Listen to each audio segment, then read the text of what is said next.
नमस्ते दोस्तों, आप सबका एक बार फिर से स्वागत है आपके अपने YouTube चैनल सत्य सनातन में।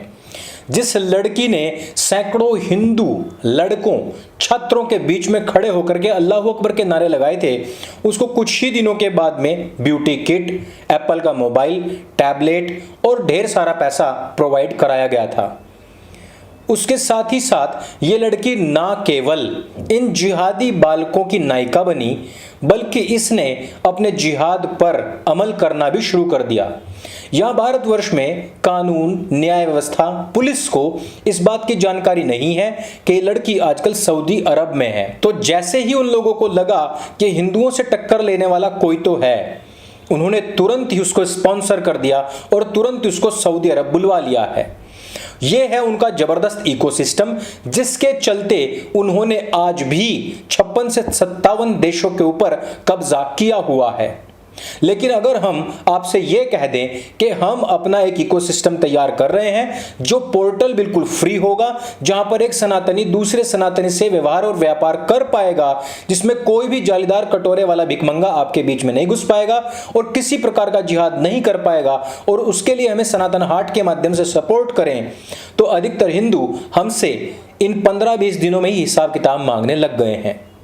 वैसे मैं उन हिसाब किताब वालों को कह दूं कि अब हम इसको मल्टी वेंडर, यानी कि एक स्वदेशी और अपने भारतवंशियों के लिए अपना खुद का अमेज़न या फ्लिपकार्ट, और वो भी वो जो केवल और केवल हिंदू के इकोसिस्टम को ही सपोर्ट करेगा। ये मंदिर जो कि हमने बाजार से आधी कीमत पर उपलब्ध करवाया है, वेब पोर्टल पर उपलब्ध हो चुका है, और इसी इकोसिस्टम को तो हम तैयार करके रहेंगे ही रहेंगे। साथ ही साथ इन जिहादियों के इकोसिस्टम को भी अवश्य ही तोड़ेंगे।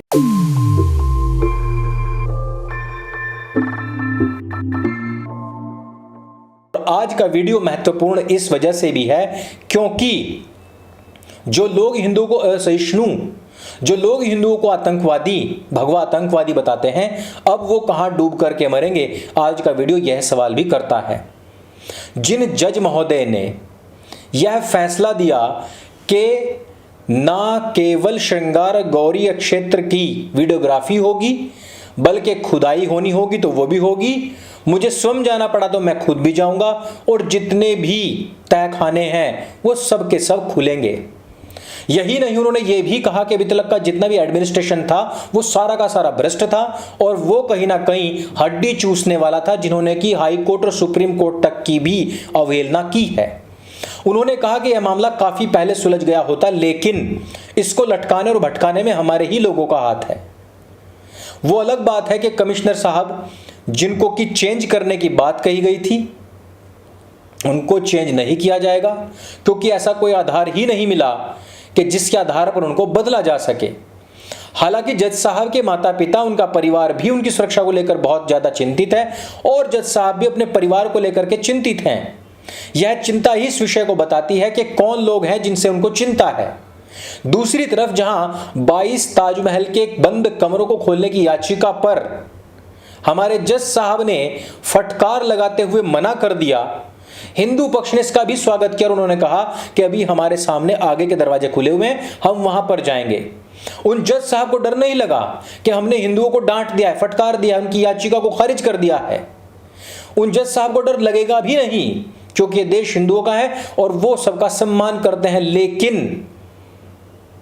लेकिन काशी में खड़ी हुई एक अवैध मस्जिद, जिसका कि नाम ज्ञानवापी मस्जिद है, उस पर फैसला देने वाले वकील साहब को, जज साहब को, कमिश्नर साहब को, सबको भय सता रहा है।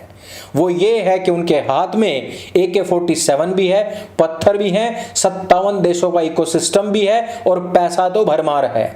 वो जहां पर हांडी फेंकना चाहेंगे और जहां पर वो शबाब, शराब और कबाब से काम लेना चाहेंगे, वहां से लोग कर भी देंगे। दूसरी चीज यह हुआ, मंदिर एक ऐसा अवैध निर्माण, एक ऐसा इंक्रोचमेंट जो अब से तकरीबन 450 साल पहले हुआ था। लेकिन आज की तारीख में हम क्या करें कि उन औरंगजेब को मानने वाले, उनके तथाकथित वंशज आज भी हर जगह इंक्रोचमेंट कर रहे हैं। मदनपुर खादर से लेकर के पूरी दिल्ली, यह मैं बात कर रहा हूं नॉर्थ दिल्ली का जो नगर निगम है उसकी, साउथ दिल्ली में और नॉर्थ दिल्ली दोनों हर जगह चल रहा है। इस एनक्रोचमेंट को हटाने में जो सामान, जो चीजें और जो एरिया देखने में आया है, उससे आपकी आंखें, नाक, कान सब कुछ 9 के 9 छिद्र फटे के फटे रह सकते हैं। 2-2 किलोमीटर दूर तक इंक्रोचमेंट है। बुलडोजर उसको हटा नहीं पा रहे हैं, ट्रक उस सामान को ढो नहीं पा रहे हैं। इतना ज्यादा दिल्ली के अंदर अवैध अतिक्रमण और निर्माण हो रखा है और सब के सब सन्नाटे में है। और भाई साहब, इस बात को आप जान लीजिए कि दिल्ली के अंदर सर्वाधिक जो लोग हैं वो बांग्लादेश और म्यांमार से आए हुए वो घुसपैठिए हैं जिन्होंने यहां पर कब्जा किया हुआ है। 4 पाकिस्तान से आए हुए हिंदुओं के लिए एक नियम बनाया गया और उसके खिलाफ पूरे देश को बंधक बना करके ये हिजाबी लड़कियां किस प्रकार सड़कों पर पड़ी हुई थी आपने देखा। लेकिन ये लाखों करोड़ों की तादाद में आए हुए घुसपैठी जिनको कानून और न्याय के माध्यम से हटाने और वापस भेजने के प्रयास हो रहे हैं, उस पर आपने देखा कि कितना विरोध भी हुआ है। आपने देखा शाहीन बाग, वो क्षेत्र जहां पर बांग्लादेशियों की तादाद सबसे ज्यादा है। आप स्वयं भी जानते हैं कि वो अंसार जो पिछले दिनों दिल्ली में दंगों का सबसे बड़ा मास्टरमाइंड था, उस व्यक्ति का खुद का जन्म बांग्लादेश में हुआ। उसके पूरे क्षेत्र में बांग्लादेशी सर्वाधिक हैं और उसकी गिरफ्तारी के बाद में पूरे विश्व में भारत में मुसलमान असुरक्षित है ऐसा ढोल पीटा जा रहा है। हिंदुस्तान में हिंदू का कुछ भी हो जाए लेकिन उनको आज तक असुरक्षा महसूस नहीं हुई। लेकिन सर्वाधिक घुसपैठिए जिन क्षेत्रों में हैं उनको हटाने तक का अधिकार भारत के कानून को नहीं है। यहां की सरकारें भी उन फैसलों को लेने से डरती हैं। अभी मैं कल या परसों की खबर पढ़ रहा था कि एक्स मुस्लिम वसीम रिजवी, जिनका नाम अब जितेंद्र नारायण त्यागी जी है, उन्होंने इस्लाम पर 2 शब्द नहीं बोले थे और हमारे जज साहब कह रहे हैं कि यह लोग जो हैं वो हिंसा भड़का सकते हैं। लेकिन भारतवर्ष में इतनी अधिक हिंसा भड़की हुई है, भारतीय हिंदू समाज की भावनाओं को हर कोई आहत कर रहा है, चाहे वो जिहादी हो चाहे खालिस्तानी हो, हर कोई आहत कर रहा है। लेकिन हमारे जज साहब को आज तक इन सब बातों पर कोई भी संज्ञान नहीं लिया। उन्होंने हमारे मंदिरों को तोड़ करके वहां पर मस्जिदें बनाई गई, लेकिन हमारे जजों ने आज तक उन पर कोई संज्ञान नहीं लिया। उन्होंने कभी नहीं कहा कि हिंदू भी भड़क सकता है और इसके परिणाम दुखदायी हो सकते हैं, क्योंकि उनको भी पता है कि ये कायर और बिल्कुल पैरों में घुंघरू बांध करके सोती हुई कौम है। ये आवाज उठाने वाले हैं नहीं और इनकी आवाज उठी भी तो हम दबा देंगे। शराब, शबाब और कबाब में बिकने वाला अगर आपका व्यवस्था होगा, अगर आपके व्यवस्थापक होंगे, तो स्थितियां यही रहेंगी जो आज पूरी दिल्ली के अंदर अवैध निर्माण, अवैध कब्जों के नीचे हो रहा है। जो आपके 30,000 से अधिक मंदिर मस्जिदों के नीचे दबे हुए हैं, उन मस्जिदों पर बड़े बड़े लाउड स्पीकर लगाकर कहा जाता है नहीं है कोई भी माबूद यानी कि अस्तित्व में सिवाय अल्लाह के, और वो अल्लाह जिसका जिक्र कुरान में है और वो कुरान जिसको कहा है मोहम्मद ने। उसके अलावा आपके जितने भी देवी देवता और मान्य इष्ट प्रभु कुछ भी कह लीजिए, वो कोई भी अस्तित्व में है ही नहीं, उनका कोई अस्तित्व है ही नहीं, वो पूजनीय है ही नहीं, क्योंकि वो है ही नहीं। और अगर जिनको आप पत्थर में पूजते हैं वो शैतान है। इसी वजह से शैतान का प्रतीकात्मक पत्थर को बनाकर पत्थर मारा जाता है हज में। उस हज में जिसको कि आप सब्सिडी देते हैं, उस हज में जिसको कि आप पवित्र मानते हैं, उस हज को कि जिसको आप पाक मानते हैं, वो उनके लिए पाक है, वास्तविकता है उनके लिए पाक है। लेकिन वहां पर जो शिक्षा दीक्षाएं होती हैं वो यही कहती हैं कि इस मंदिर को तोड़ करके उसके ऊपर गुंबद बनाओ, इसको एक मस्जिद बना दो, इसके ऊपर भोंपू लगा दो और उसके ऊपर फिर अल्लाह को सबसे महान है, वही अस्तित्व में है, उसके अलावा कोई भी नहीं, ऐसा रात दिन चिल्लाओ और काफिरों को वाजिबुल कत्ल बता करके उन्हीं के पैसे से अपने इकोसिस्टम को मजबूत करो।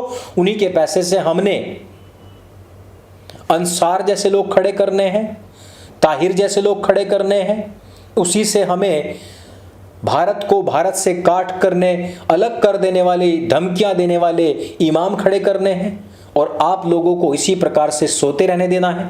सोशल मीडिया पर कहना है कि अंकुर आर्य है ना नफरत फैला रहा है, ये कुछ सच नहीं बोल रहा है।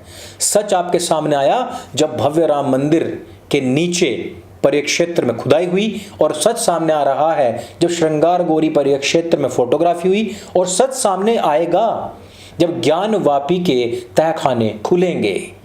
एक एक मेरा कहा हुआ शब्द सच साबित होगा, और मैंने कहा कि मैं इकोसिस्टम तैयार करूंगा, आप मेरा सहयोग करें अथवा नहीं, वो भी होगा। बस आपके ऊपर है कि आप उसमें सहयोगी बन सकते हैं अथवा नहीं। इस जन जागरूकता के अभियान में आप सहयोगी बन सकते हैं अथवा नहीं, ये आपके हाथ में है। ये वीडियो अगर आपको अच्छा लगे, जानकारी से भरपूर लगे, तो उसको सबके साथ में शेयर अवश्य करें।